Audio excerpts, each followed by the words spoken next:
బంగ్లాదేశ్ లో షేక్ హసీనా ప్రభుత్వ పతనానికి కారణమైన ఇటీవలి ఆందోళనల వెనుక ఉన్న సూత్రధారులను ఆ దేశ తాత్కాలిక ప్రభుత్వ సారథి మహమ్మద్ యూనస్ ప్రపంచానికి పరిచయం చేశారు. అవి పక్కా ప్రణాళికతో నిర్వహించిన ఆందోళనలని, అదో క్రమశిక్షణతో కూడిన తిరుగుబాటు అని యూనస్ వెల్లడించారు. ఏ ఒక్కరినో నాయకుడిగా గుర్తించడానికి లేదా అరెస్టు చేయడానికి అవకాశమే లేకుండా నిర్వహించడం వల్ల ఆ ఆందోళనలు మరింత శక్తివంతంగా మారాయని పేర్కొన్నారు.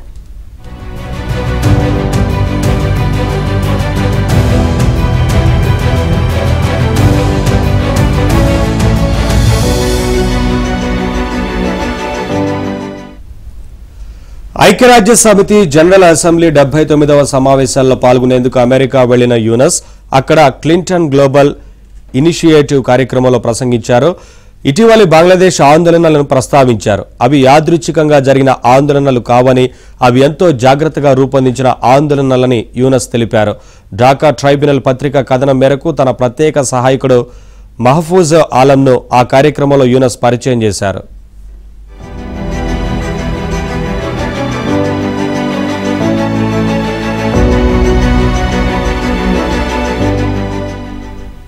మేం సంయుక్తంగా తీసుకున్న బాధ్యత ఇది. ఆందోళనలో వాళ్ళంతా ఇతర యువకుల్లాగే కనిపిస్తారు. మీరు వాళ్ళను గుర్తించలేరు. అయితే వారు కార్యాచరణకు దిగినప్పుడు, మాట్లాడినప్పుడు మీరంతా షాక్ అవుతారు. ప్రసంగాలు, అంకిత భావం, నిబద్ధత ద్వారా దేశం మొత్తాన్ని కదిలించారు.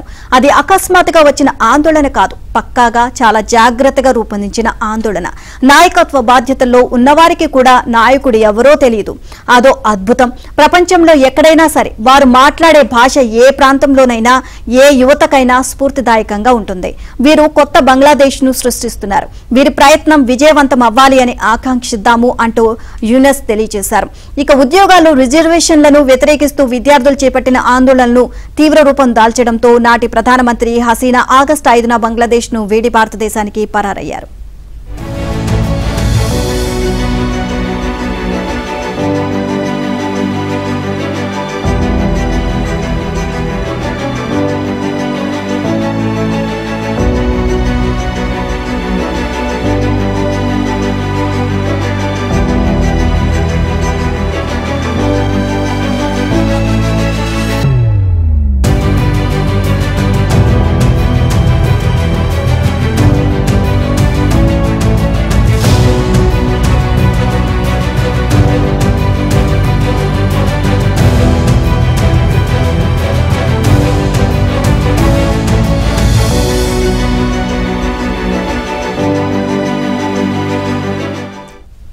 ఇదే అంశానికి సంబంధించి మరింత సమాచారం మా ఢిల్లీ కరెస్పాండెంట్ సతీష్ అందిస్తారు.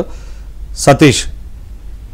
నవీన్, బంగ్లాదేశ్ లో ఇటీవల నెలకొన్న తాజా పరిణామాల నేపథ్యంలో షేక్ హసీనా ఇప్పటికే భారత్ లో తలదాచుకుంటుంది. అయితే ఒక పథకం ప్రకారమే బంగ్లాదేశ్ నుంచి బంగ్లాదేశ్ ప్రధాని ఉన్న సందర్భంలో తిరుగుబాటు బావుట ఎగరవేశారు. ప్రజలు స్వచ్ఛందంగా వచ్చారా, లేదంటే దీని వెనుక అదృశ్య శక్తులు ఏమైనా ఉన్నాయన్న కోణంలో కూడా అనేక చర్చలు జరిగిన సందర్భాలు కూడా చూస్తాం. అయితే తాజాగా దీని వెనుక నిజంగానే కుట్రదారులు ఉన్నారు. షేక్ హసీనాను పిఎం ప్రధాని పదవి నుంచి అడ్డు తొలగించేందుకే ఇవన్నీ చేశారనేది కూడా ఇప్పుడు తేటతెల్లమవుతుంది. అందులో భాగంగానే నూతన ప్రధానిగా బాధ్యతలు చేపట్టిన తర్వాత ఇతరులు వెంటనే దీనిపైన ఒక విచారణ కూడా చేపట్టారు. అయితే ఈ తిరుగుబాటుకు వెనక ఉన్న వారు ఎవరనే సంబంధించిన వారికి సంబంధించి వారన్నిటినీ కూడా మీడియా ముఖంగా కూడా ఈ రోజు దానిపైన సంబంధించిన వారందరినీ కూడా వారి వివరాలు వెల్లడించే అవకాశాలు కూడా చాలా స్పష్టంగా కనిపిస్తున్నాయి. బంగ్లాదేశ్ లో నెలకొన్న తాజా పరిణామాలు చూస్తాం. గతంలో అనేక మంది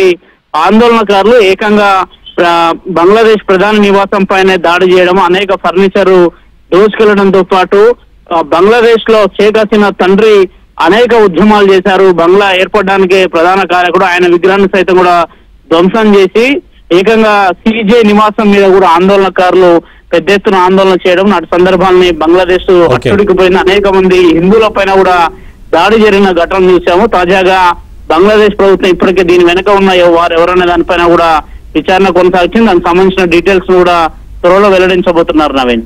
thank you Satish. Thanks for the updates.